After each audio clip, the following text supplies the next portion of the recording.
El día de hoy vamos a desarrollar el siguiente tema, equipamiento en la unidad de cuidados intensivos. Vamos a hablar un poquito de todos los equipos y insumos básicos que tienen que tener una terapia intensiva. La unidad de cuidados intensivos está diseñada para aquellos pacientes que necesitan una atención especializada, ya que pueden presentar un riesgo en las funciones vitales. Por ello, la unidad de cuidados intensivos debe contar con personal altamente capacitado en el cuidado de este tipo de pacientes y disponer de los equipos que ayuden a brindar una buena atención al paciente.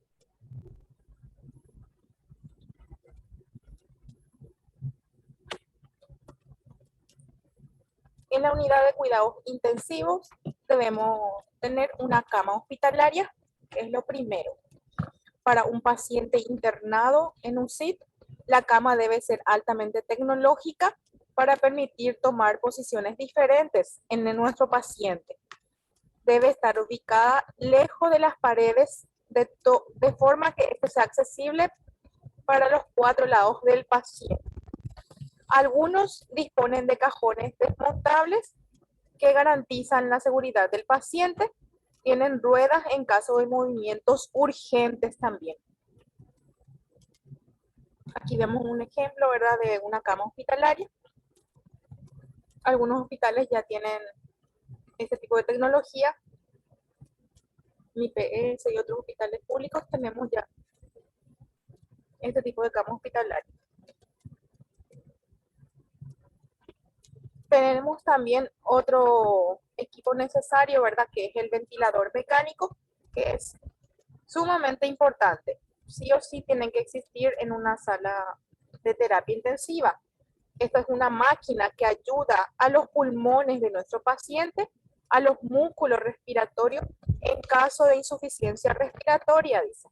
La ventilación mecánica se puede realizar mediante máscaras faciales o nasales en caso de que este necesite una ventilación no invasiva, ¿verdad?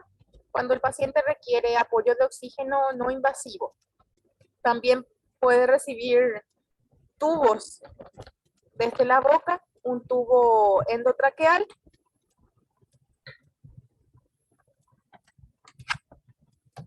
o por medio de un tubo en la nariz, que es el tubo orotraqueal. Esto llevan a la tráquea, ¿sí? También están los tubos que a través del cuello nosotros podemos administrar a través de una traqueostomía, ¿verdad? Oxígeno a nuestro paciente. Este oxígeno llega directamente, va a la tráquea. En este caso, el paciente no puede hablar cuando tiene traqueostomía porque le impide el paso del aire, entra directamente en las cuerdas vocales y esto impide que el paciente hable normalmente. Una vez que se retire la traqueostomía, el tubo, únicamente el paciente puede hablar con normalidad.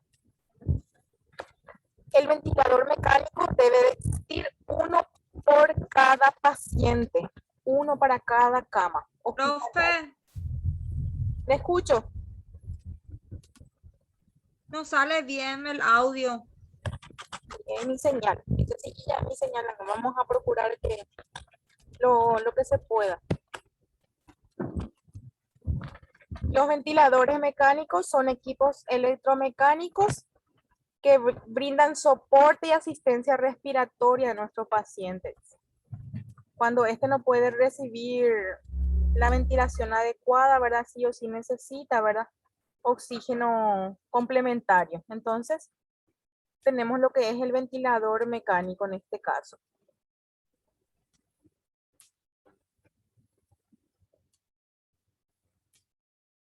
Aquí vemos un ejemplo de una imagen, ¿verdad?, en la que tenemos el respirador conectado a nuestro paciente a través de un tubo endotraqueal.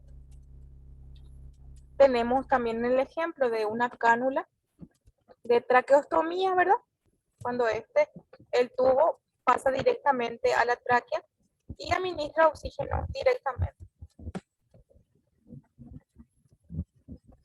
También tenemos el sistema de administrar oxígeno de bajo flujo, lo que tenemos las cánulas nasales, tenemos las mascarillas y también las mascarillas con reservorio.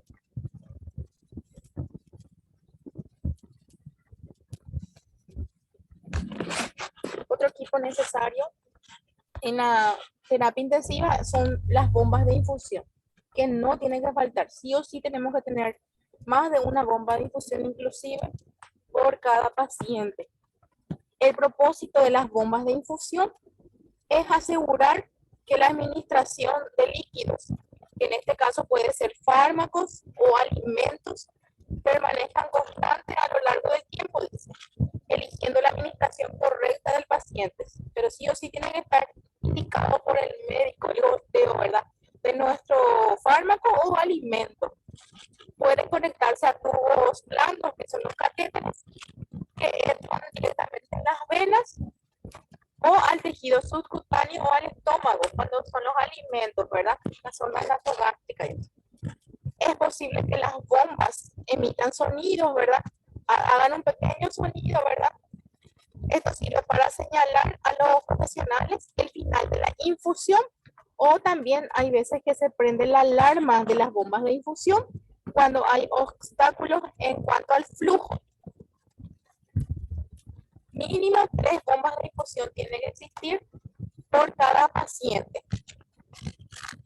Las bombas de infusión facilitan la administración de fármacos vía parenteral, que son las intravenosas, subcutáneas, intrarraquídeas, puede ser en el caso de anestésicos, administración de droga, soluciones cuando son las hidrataciones parenterales, o son utilizadas donde es esencial la precisión y un aporte constante, ¿verdad? Un goteo continuo, ¿verdad? En el caso de que se necesite pasar en 1 hora o en 2 horas ciertos medicamentos o alimentos a nuestro paciente. Aquí tenemos ejemplo de bombas de infusión. Acá tenemos más de una bomba por un paciente cuando recibe alimentos y también medicamentos. Oxigenoterapia también es sí o sí importante que nos falte en la terapia intensiva. Sirve para llevar oxígeno a la boca o nariz de nuestro paciente. Hay diferentes tipos de mascarillas que es aconsejable que esté conectado siempre estas mascarillas a un frasco humidificador, ¿verdad? Aquí vemos lo que es los dispositivos, suministros de oxígeno. Tenemos el oxígeno mismo, el tanque mismo, el flujómetro, las mascarillas, tenemos lo que es el frasco humidificador y las cánulas de oxígeno también. Luego tenemos un sistema de aspiración también que es necesario, ya que los pacientes utilizan oxígeno, también necesitan ser aspirados nuestros pacientes. Las secreciones bronquiales de los pulmones deben ser eliminadas a través de un sistema de aspiración cuando no es posible por medio de la tos del paciente, dice. Por esa razón, cada terapia intensiva está equipada con un sistema especial para eliminar líquidos que se pueden extraer sin transmitir infecciones o lesiones, dice. Un sistema de aspiración tiene que tener también cada paciente. Aquí, para realizar un aspirado, es importante, gente, que se utilice guante estéril, sí o sí. Y los tubos también tienen que ser estériles. El manejo de una aspiración tiene que ser estéril, sí o sí. Aquí vemos un sistema de aspiración. Tenemos, en estos casos, los tubos, ¿verdad? Que son para aspiración. En el hospital tiene que existir un sistema de suministro por red de gases medicinales que están conectados por la pared, ¿verdad? Por ejemplo, tiene que existir oxígeno, aire comprimido, al vacío, y por cada cama tiene que estar, para cada paciente. El oxígeno se almacena en comprimido con el fin de que quepa la mayor cantidad posible y pueda recibir el paciente.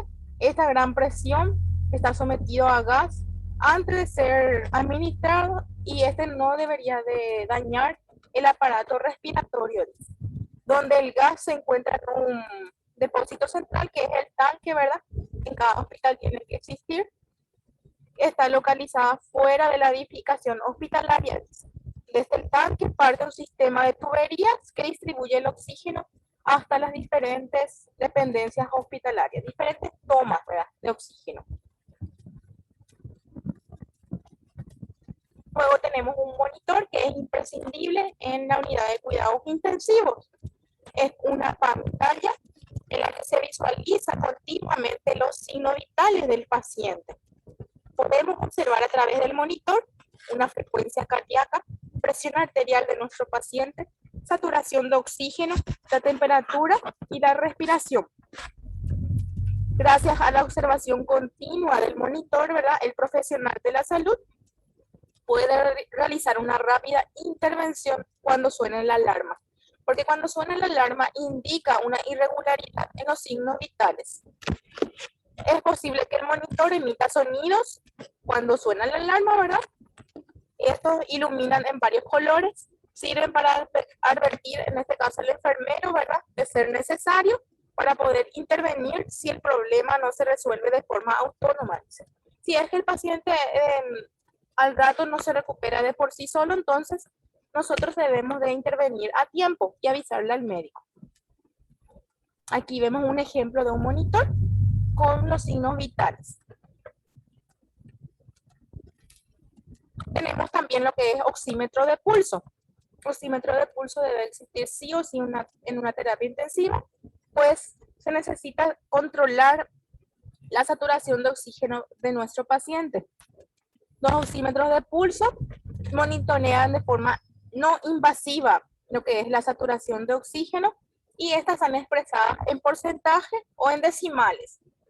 Los valores normales, ¿verdad?, de oximetría de pulso, ¿verdad?, superior a 92, 95 para arriba es lo normal, ¿verdad? Y entonces es importante sí o sí que tenga un saturómetro nuestro paciente para poder controlar. Su uso permite el monitoreo continuo en la forma instante, ¿verdad?, de lo que es la oxigenación de nuestro paciente, la detección temprana de lo que es hipoxia, ¿verdad?, en el caso de que el paciente le requiere oxigenación, ¿verdad?, antes de que ocurra una cianosis, ¿verdad?, cuando el paciente le falta oxigenación en su cuerpo, ¿verdad?, se ve reflejado esto en signos y síntomas de que es la coloración azulada de la piel, ¿verdad? Puede verse esto en los órganos distales del cuerpo, ¿verdad? En las manos, en las puntas de los pies, alrededor de la boca, y también existe taquicardia o bradicardia en el paciente. Y comienza a reducir la presión arterial y todo eso. En el caso de que el paciente, su saturación de oxígeno sea baja, ¿verdad?, el médico solicita un laboratorio de control, ¿verdad?, que es, en este caso, los gases arteriales. Ahí puede con exactitud verificar, ¿verdad?, lo que es la oxigenación de oxígeno en la sangre. La oximetría de pulso puede detectar el descenso de los niveles de saturación de nuestro paciente, ¿verdad?, antes de que ocurra un daño y en general antes de que aparezcan los signos físicos, dice. Entonces, a través del control de oxímetro de pulso, nosotros podemos verificar qué tal le llega la oxigenación a nuestro paciente y, de ser necesario, si este requiere más dosis del fármaco, que es en este caso que es el oxígeno mismo en sí, o si requiere de otro tipo de administración de oxigenoterapia. Aquí vemos un ejemplo de oxímetro de pulso.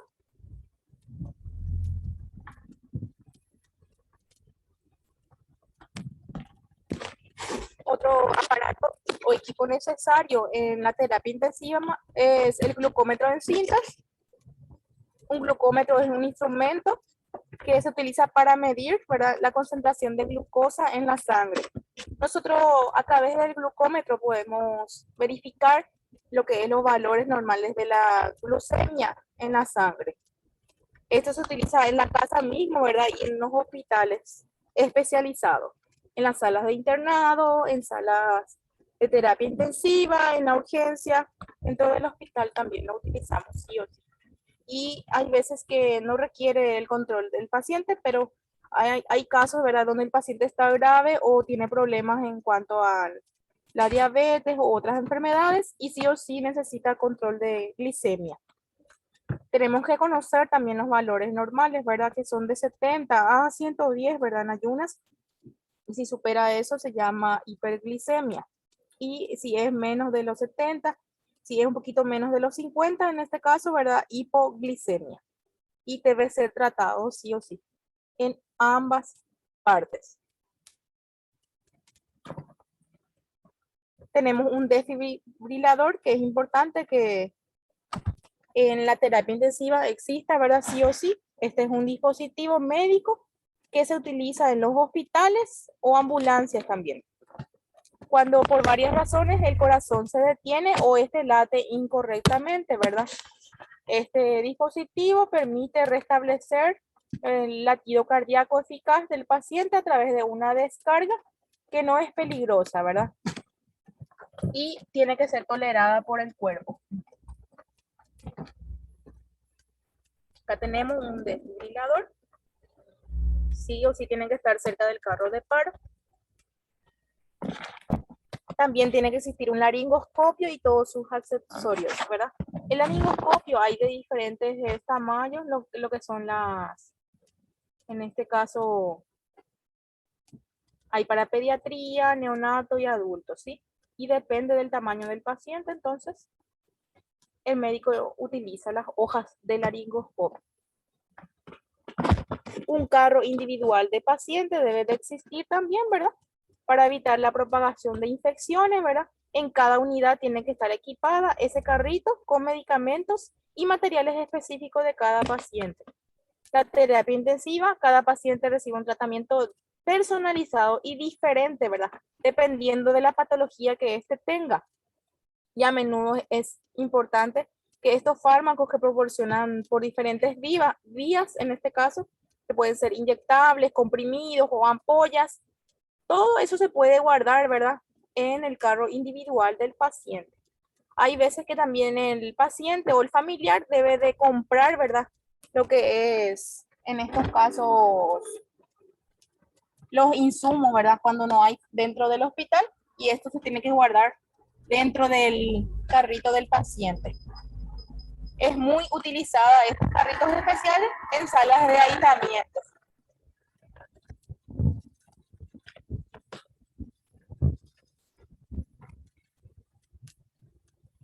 Aquí tenemos un ejemplo, una imagen, el carro individual de los pacientes. También debe de existir un carro de paro.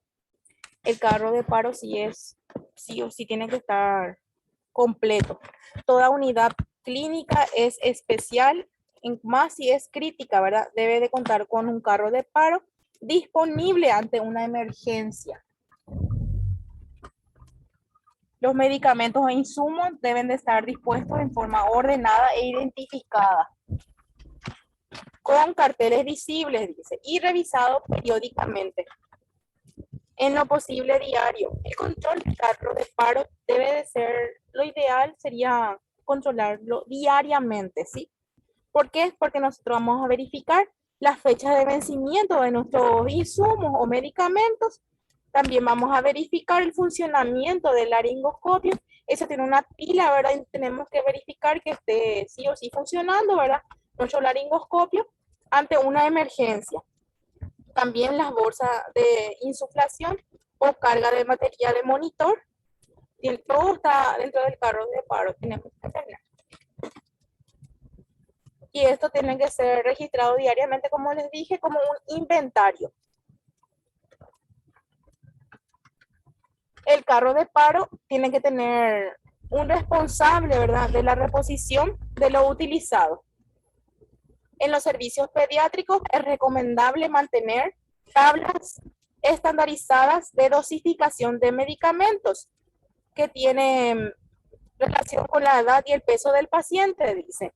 En pediatría y en neonato más todavía. Los medicamentos se utilizan en pequeñas proporciones, entonces tienen que ser todas dosificadas hasta para diluirlos. Entonces necesitamos sí o sí tener un reglamento y un protocolo a seguir. y eso tiene que estar cerca del carro de paro. Anatomía del carro de paro. El carro de paro vemos que tiene diferentes aperturas. En el cajón 1 están los medicamentos principales. En el cajón 2 están los materiales de consumo. Cajón 3 están en las cánulas, los laringoscopios, los guantes y los tubos también, en estos casos, los tubos endotraqueales. De diferentes medidas tienen que estar. Y en el cajón 4 están las bolsas para reanimación, catéteres para oxígeno y soluciones endovenosas.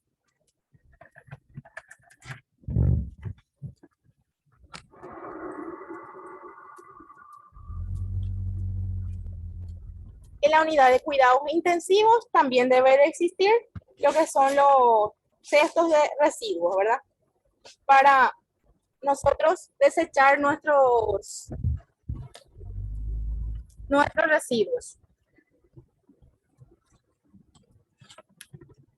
El cuerpo humano produce numerosas sustancias líquidas que circulan dentro del cuerpo, ¿sí?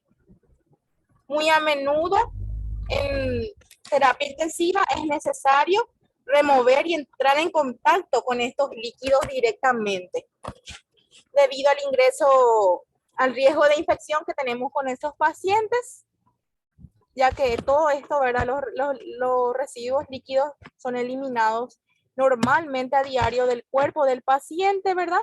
Es necesario sí o sí un sistema exclusivo, ¿verdad? Para eliminar las sustancias biológicas. Y vamos a tener, ¿verdad? Lo que son los cestos con bolsas negras para residuos biológicos, y también están los cestos de basura, ¿verdad? De bolsas de color negro. En la bolsa negra se tiran los residuos comunes, lo que no son infecciosos. Tenemos lo que son papeles utilizados, envolturas de jeringas, las gasas, pañales, podemos desecharlo aquí, pero sin que estén contaminados con sangre o fluidos, ¿verdad? Tenemos también los cestos con bolsa roja. Aquí les puse algunos ejemplos, ¿verdad? ¿Qué es lo que podemos desechar en estas bolsas rojas? Todos los guantes que nosotros utilizamos, desechamos ahí. Las jeringas con sangre o fluidos, sondas, torundas, gasas, bolsas recolectoras de orina, pañales de pacientes contaminados, las botas, los gorros, tapabocas, basuras de laboratorio y drenajes. Jeringa, dicen, nos dice los elementos cortopunzantes, para que sepamos, porque lo otro vamos a desechar nosotros en el descartes, que ahora antes de terminar les voy a mostrar. Los elementos punzantes, tenemos las agujas, ampollas, y se desechan en contenedores, ¿verdad? Que son luego para elementos punzantes, y la mayoría son descartes de color amarillo o color rojo, exclusivo para los elementos punzantes. Aquí podemos desechar en estos descartes agujas hipodérmicas, agujas de sutura, hojas de bisturí, hojas de afeitar, lancetas, todo aquello que corte y funcione tejidos o secreciones, dice. Y lo debemos desechar en estos descartes de color rojo o amarillo, exclusivo para este tipo de desechos. Es todo por hoy. Si tienen algunas preguntas, está abierto a partir de ahora.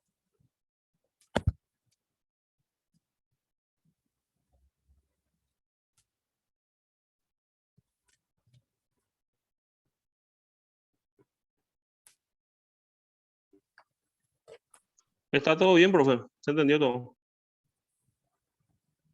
Bueno. Perfecto. Les voy a dejar la clase grabada en la plataforma con las tareas. Profe, una cosita nomás lo que quería también acatar hace rato sobre el laringoscopio, que hay que revisar el foquito si anda y si tiene pila. Así mismo es, David. Yo les dije que sí o sí, eso es con el control de carro de paro. Sí o sí en el inventario que se realiza a diario, que es lo ideal, ¿verdad? debemos verificar que el foquito del laringoscopio esté funcionando, ¿verdad? Y también siempre Justo no siempre el escuchamos. carro de paro.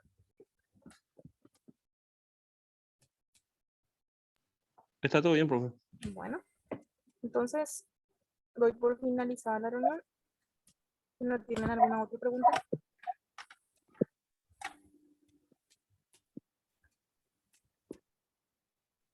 Se entendió todo, profe. Vale, a ustedes también. Que tengan muy buenas noches.